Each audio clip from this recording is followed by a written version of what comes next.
Hi, I'm Georgina Ripley. I'm the curator of modern and contemporary fashion and textiles here at the National Museum of Scotland.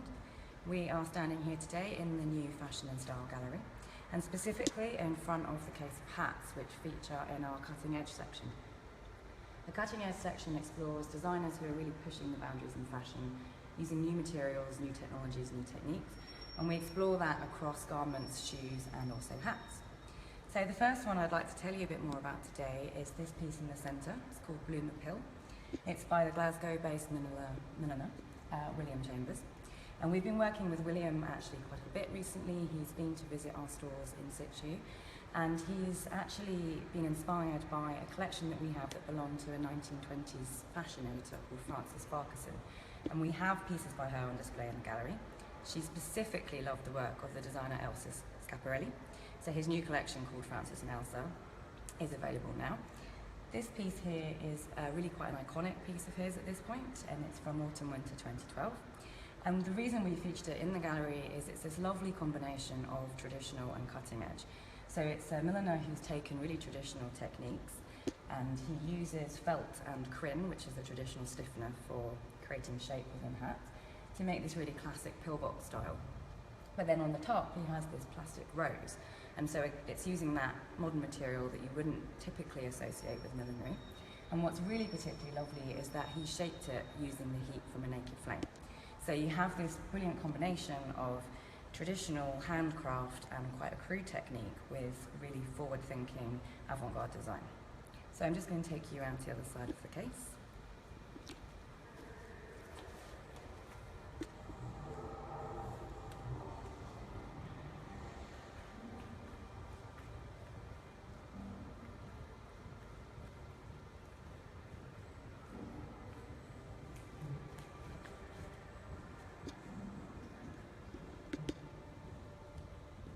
So this piece is by a New York-based milliner, Anya Caliendo, and we were thrilled to work with Anya. We invited her to be a part of the fashion gallery, and she really kindly offered to create a bespoke piece for us. She's been inspired by her native Russia, and so what we have here is a piece that's based on the traditional Russian kokoshnik.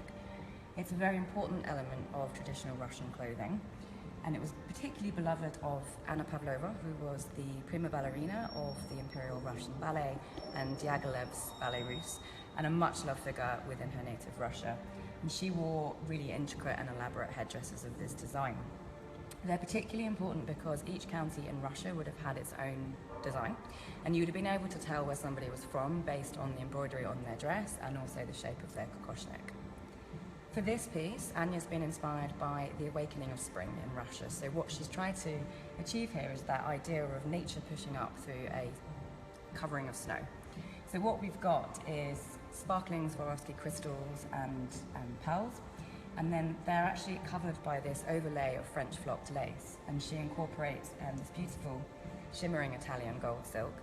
And everything is done using very traditional millinery techniques. Everything's by hand. We have handmade silk flowers, these three-dimensional felt and silk acorns, and there's not a single machine stitch or drop of glue used in the making of this piece, which actually took about 3 weeks to make. And why we particularly love it is it's very traditional in the approach, but actually it's a very contemporary take on a traditional sort of folk piece of clothing. Something quite different is over here in the centre. So this piece by Emma Young, really in contrast, is actually made using CAD software, so computer-aided drawing. She's then acid-etched it from brass sheets, hand-polished it, soldered it, sculpted it, and then finished it with gold plating. It's called Dragonfly, and a lot of her work is inspired by nature and architecture, and a lot of it features this signature lattice work, which works really particularly well here. You can really get this sense of a piece that's been inspired by a dragonfly, and there's this really sort of skeletal framework to it as well. And actually what's lovely is that because it's a very light material, it does bounce, and so as you were wearing it, there would have actually been quite a lot of motion in it as well. A black glitter plastic version of this was worn by Lady Gaga to the launch of her Born This Way Foundation in 2012. So it's already quite an iconic piece for Emma. And Emma is part of this new wave of emerging British milliners who are supported at Hedonism, which show at London Fashion Week, and it's a British Fashion Council initiative that is curated by Stephen Jones. And we are very fortunate in this case to be able to combine these sorts of milliners alongside the more established people like Stephen Jones. So that brings us to our next piece here.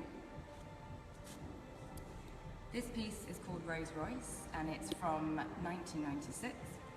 And it's a particularly lovely piece for us to have because Stephen himself has said that it's among his favourite designs, not just of his own work, but in his top 20 hats of all time. Stephen Jones is the most prolific milliner working in fashion today, along with Philip Tracy, both being based in London. They've put London at the centre of millinery, and that's around the world. Stephen's been in demand since the 1980s, collaborating with fashion designers for their catwalks, and has worked with some of the industry greats such as Jean-Paul Gaultier, Jean Galliano for Dior, Vivienne Westwood and Marc Jacobs. He's contributed to some of the most memorable moments on catwalks, so Vivienne Westwood's Harris tweed crown, for example, from 1987-88.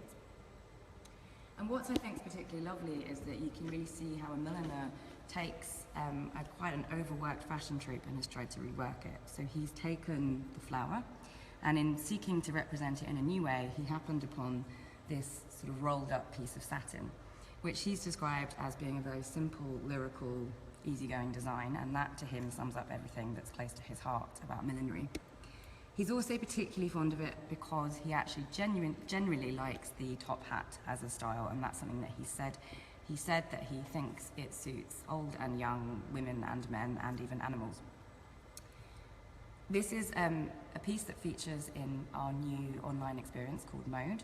It's a mobile experience which also works on your desktop, and you're able to explore both this and 29 other key objects from around the gallery, to read more about them, to zoom in on photography, and it features 360-degree photography as well. So you're able to delve deeper into what we have on show for you. So thank you very much for joining me today. I hope that you'll enjoy exploring this more on Mode. Thank you.